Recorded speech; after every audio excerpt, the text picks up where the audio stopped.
उदासीन ऑक्साइड, उदासीन हो सकते हैं। दूसरी में बात करूंगा अम्लीय हो सकते हैं।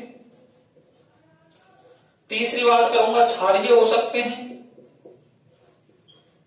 और फोर्थ में बात करूंगा उभयधर्मी,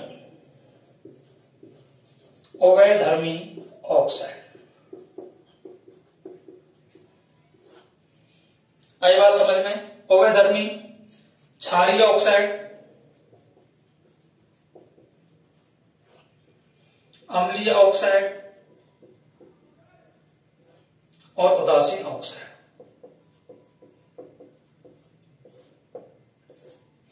अब देखिएगा, उदासीन का मतलब है जिस पर कोई भी चार्ज नहीं होगा, उन्हें क्या बोलेंगे? उदासीन ऑक्साइड बोलते हैं। तो इसके एग्जाम्पल तो आप सीधे सीधे क्या कर लोगे? याद कर लोगे।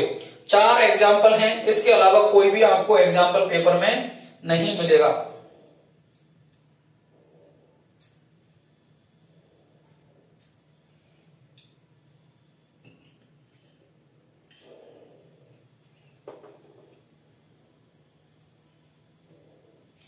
इसके एग्जाम्पल हैं, पहला एग्जाम्पल तो देखिएगा,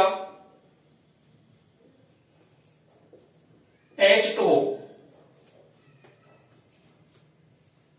CO, NO और N2O, ये 4 एग्जाम्पल हैं, ये उदासीन एग्जाम्पल हैं।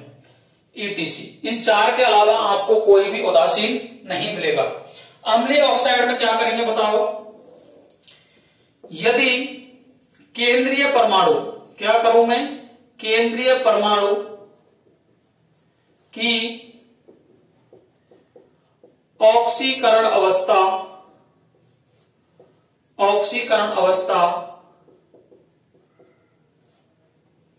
ज्यादा होनी चाहिए +4 से। कितने ज्यादा होनी चाहिए? +4 से। इसके बाद में प्लस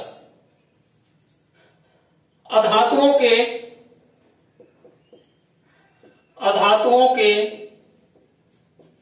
ऑक्साइड्स,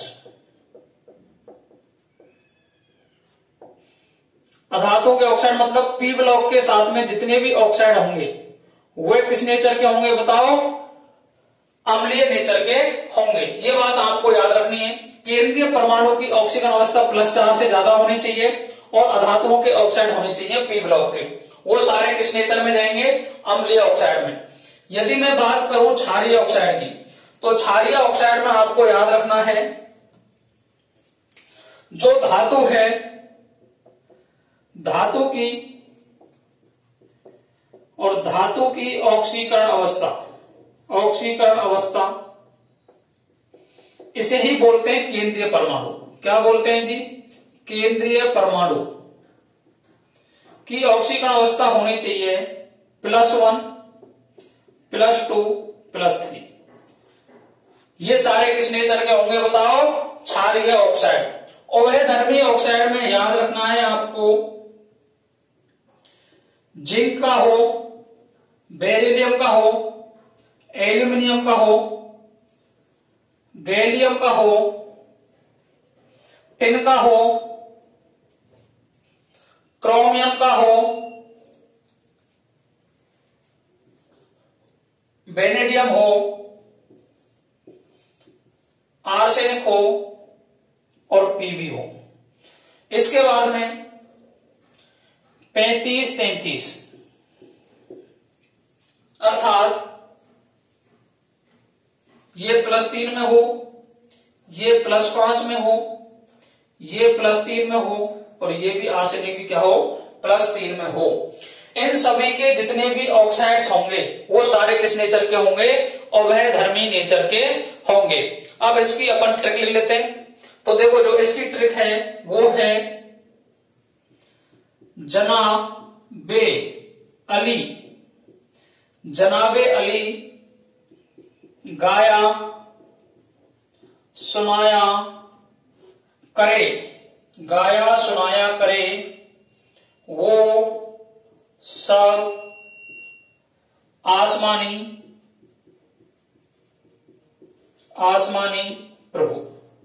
वो सब आसमानी प्रभु। 35-33 का मतलब है क्रोमियम +3 में होना चाहिए, बेरिलियम +5 में होना चाहिए, एंटीमनी +3 में होना चाहिए और आर्सेनिक किसमें होना चाहिए? +3 में होना चाहिए। देखो इसका नाम है zinc, beryllium, aluminium, gallium, tin, chromium, beryllium,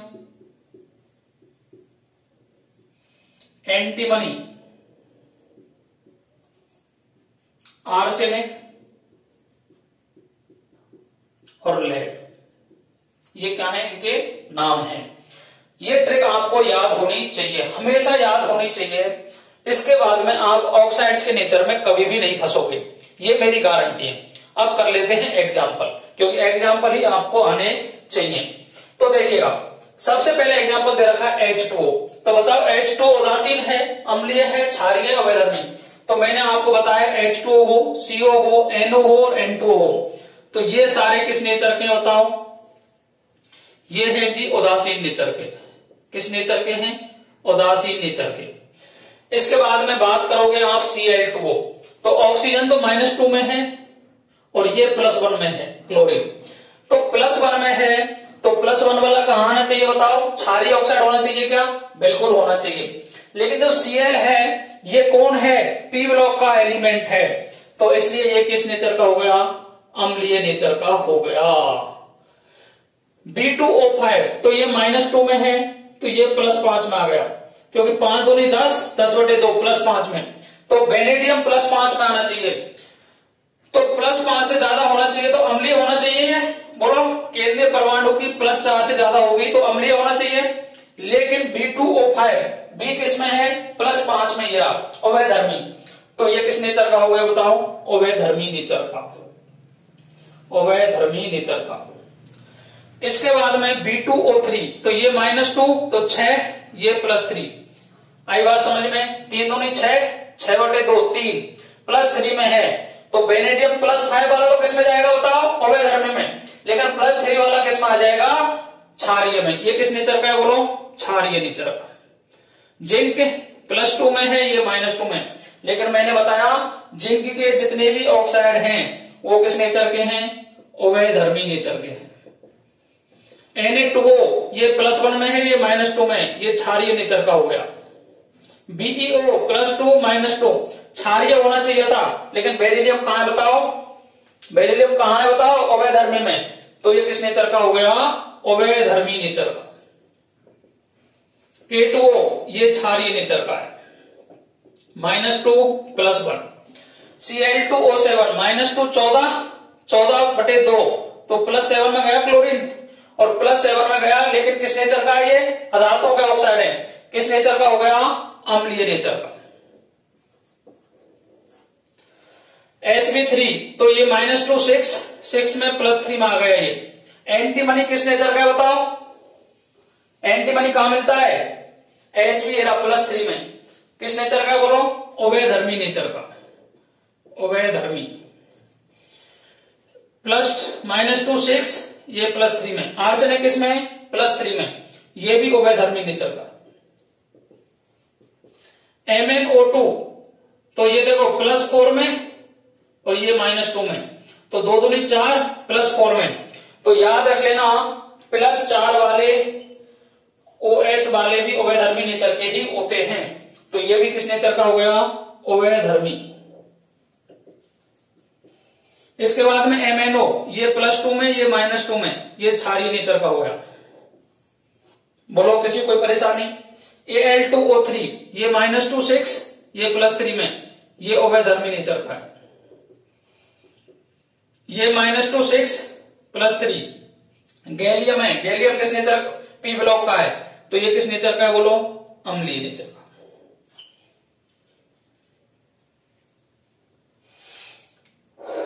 लेकिन गैलियम कहां है बताओ? गैलियम ये रहा। तो गैलियम किस नेचर का है? अवैधर्मी नेचर का। किस नेचर का है? अवैधर्मी नेचर का। PbO ये -2 ये +2, Pb कहाँ है, Pb ये अवैधर्मी, तो ये अवैधर्मी का होगा। NO2 +4 -2, तो +4 वाला कहां जाएगा बताओ, अम्लीय में, आई बात समझ में। N2O5 -2, तो 10/2 +5, लेकिन नाइट्रोजन है ना, तो ये अम्लीय नेचर का है। SNO2 +4 में, ये -2 में, टिन कहां है बताओ, टेनियरा, तो ये अवैधर्मी नेचर का है। ETC। इस तरीके से आप सारे ऑक्साइड्स का नेचर आसानी पूर्वक समझ सकते हो ट्रिक के द्वारा। तो याद रख लेना, पेपर में इस ट्रिक से बाहर एक भी ऑक्साइड कभी भी नहीं जाता है, ना गया है आज तक। इस तरीके से आप ऑक्साइड्स का नेचर आसानी से पता कर सकते हो। अगर ट्रिक अच्छी लगी हो तो चैनल को लाइक कर दो, सब्सक्राइब कर दो। जितने भी साथी साइंस बैकग्राउंड की तैयारी कर रहे हैं उनके लिए इस वीडियो को भी शेयर कर दो। Thank you very much. Radhe Radhe, जय श्री कृष्णा, जय श्री श्याम।